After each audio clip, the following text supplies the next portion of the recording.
নিঃসন্দেহে এটা পুলিশের উপর একটা চাপ তৈরি হবে। তবে পুলিশ ভয়ে আছে। কেন ভয়ে আছে? যে কোনো সময় একটা মব তৈরি করে উল্টা পুলিশকেই মারধর করতে পারে জনতা। কারণ এই মুহূর্তে রাষ্ট্রের যে বর্তমান অবস্থা, গতকালকে র্যাবের সদস্যকে যেভাবে শেষ করে দিয়েছে, বিভিন্ন জায়গায় পুলিশের উপর যে অভিযান হয়েছে, হামলা হয়েছে, তো পুলিশ তো একটু একটু ভয় পায়। যেখানে 20-50 জন মানুষ একত্রিত হয়, 10 জন পুলিশ থাকলেও বিপদে পড়ে। কেন? তারা গুলি করার কিন্তু এখন আর অনুমতি নাই। লিথাল উইপেন তাদেরকে এখন দেওয়া হচ্ছে না। সো এই ক্ষেত্রে পুলিশ কিন্তু ভীত। হাতের একটা ডান্ডা লাঠি দিয়া 50 জন 100 জন মানুষকে সামলানো কঠিন।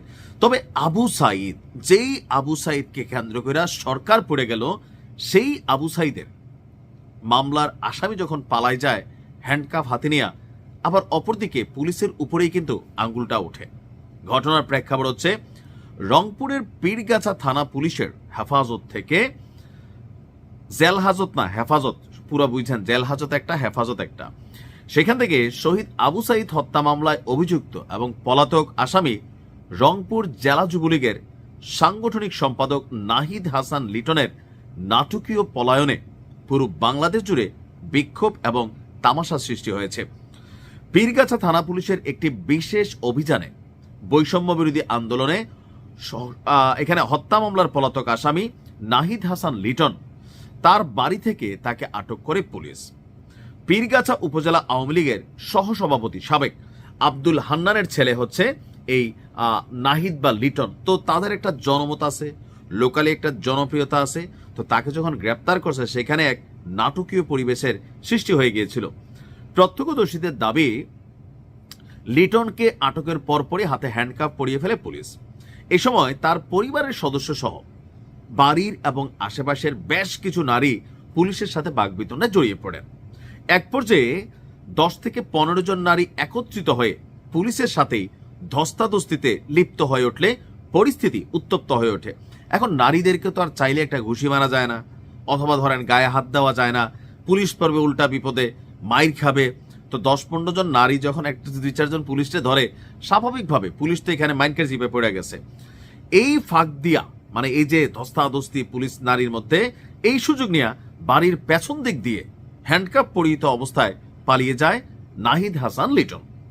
এলাকাবাসীর দাবি, পালানোর সময় তিনি কোনো কাপড় পরিহিত ছিলেন না, অর্থাৎ জাঙ্গা টেঙ্গা ছিল কিনা জানি না, ল্যাংটা হয়ে হয়তো দৌড় দিছে, কোথাও গিয়ে ল্যাংটা বাবা হয়ে যেতে পারে, আর হ্যান্ডকাপ পরিহিত অবস্থাতেই পালিয়ে যায়। স্থানীয় সূত্র বলছে, হ্যান্ডকাফ উদ্ধারের বিষয়ে স্থানীয় এক যুবনেতা পুলিশকে আশ্বাসও দিয়েছেন, অর্থাৎ পুলিশের হ্যান্ডকাফ মিসিং হওয়া ভেজাল। তো হ্যান্ডকাফ যেই নিছে, সেখানে থাকা জনগণের মধ্যে একজন যুবলীগ নেতা ছিলেন।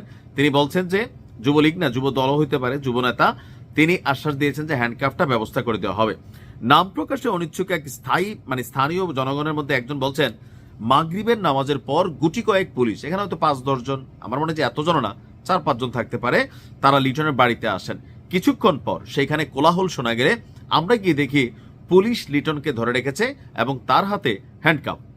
এক পর্যায়ে সেখানে থাকা নারীরা পুলিশ সদস্যদের হাতে কামড়ানো শুরু করে। সেই সুযোগে হ্যান্ডকাফ পরিহিত এবং বিবস্ত্র, খালি গায়ে, সম্ভবত লুঙ্গি পরা ছিল, লুঙ্গি ফালাইয়াই ল্যাংটা বাবা দৌড় দিছে। তো পুলিশের ইনচার্জ বলছেন যে ঘটনা ঘটছে আর হ্যান্ডকাফ পরিহিত ছিল, এই খবরটা সত্য নয়। দাবি হচ্ছে পুলিশ অফিসার যেখানে যিনি আছেন, ওসি সাহেব আপনার AKM খন্দকার, তিনি বলছেন হ্যান্ডকাফ থাকার বিষয়টা গুজব, এমনি সে পালাই গেছে হ্যান্ডকাফ পরানোর আগে। তো পুলিশের দায়িত্বে কি গাফিলতি ছিল? পাশাপাশি পুলিশ হেফাজত থেকে কিভাবে এই আসামি পালাইলো? ওই যে আমি বললাম যে ভাই, এখন ধরেন একজন নারী 3টা পুলিশের সাথে যদি ধস্তাধস্তি করতে যায়, পুলিশ আনইজি ফিল করে, যদি নারী পুলিশ না হয়, একটা পুরুষ পুলিশ একটা নারীর শরীরে হাত দিতে গেলে, এটা ভাই বাকিটা ইতিহাস হয়ে যাবে। এমনকি পুলিশ সেখানে মবের শিকার হবে। প্রেক্ষাপট হচ্ছে এখানে 10-15 জন নারী ঝাঁপাইয়া পড়লে পুলিশ কিভাবে আসলে আসামিটাকে ধরবে? তবে এখানে নারী পুলিশ নেয় নাই আমার ধারণা। কেন? আসামি তো নারী না, পুরুষ, তো পুরুষ পুলিশই গেছে। এরকম পরিস্থিতি হবে এটা কিন্তু ভাবে নাই। তবে খুব বেশিক্ষণ থাকতে পারবে না যদি ভারতে ইতিমধ্যে পালায়া না যায়। দেখা যাক কি হয়। ভালো থাকুন।